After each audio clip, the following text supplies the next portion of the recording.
We want to pay homage to the Jewish comedians who have had an impact on American humor. And tonight we're starting with a romantic comedy called Putzel. Putzel! What is a putzel? A little putz? It's a little bit of a fable about a boy who grew up in a small town that just happens to be the Upper West Side of Manhattan. So, small town in the middle of the big city. It is sort of a universal story, and it's not just a Jewish story in a bagel shop. It's a universal story about a boy and a girl, and a boy who kind of needs to grow up. Eat away in a stolen car. Turn to a stranger.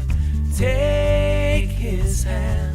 I believe that it's important to have a Jewish film festival because it's our responsibility to create a cultural event in Los Angeles that offers films that have never been seen before. We have one tomorrow called Lunch, which features all the TV writers from back in the 60s and 70s. I think it's a story of friendship, and I think it's a story of a collective that keeps people together.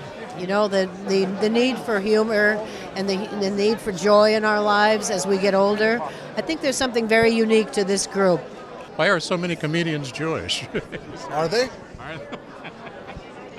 Well, it seems that I've heard that. Wait a minute. You're right. To me, it's very tied together. The text, the spirit, the faith. These are all comedy principles as well. It's not an accident. Closing night, we're showing a world premiere of a film called When Comedy Went to School, which is about the Jewish comedians who all started in the Catskills. A time when a vacation meant a trip to the mountains. The Catskills was the breeding ground for the stand-up comic. We have a couple of programs that focus on, as we call them, Jewish icons. And one of them is Neil Diamond.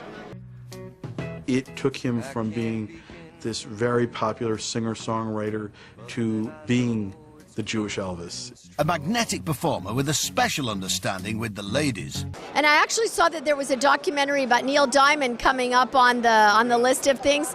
God, I am a huge Neil Diamond fan, so I'll have to come to that.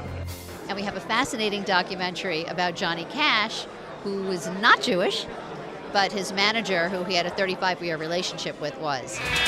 Saul said I should be aiming at big places in big cities. Growing up, I only saw my father a couple of weeks at a time.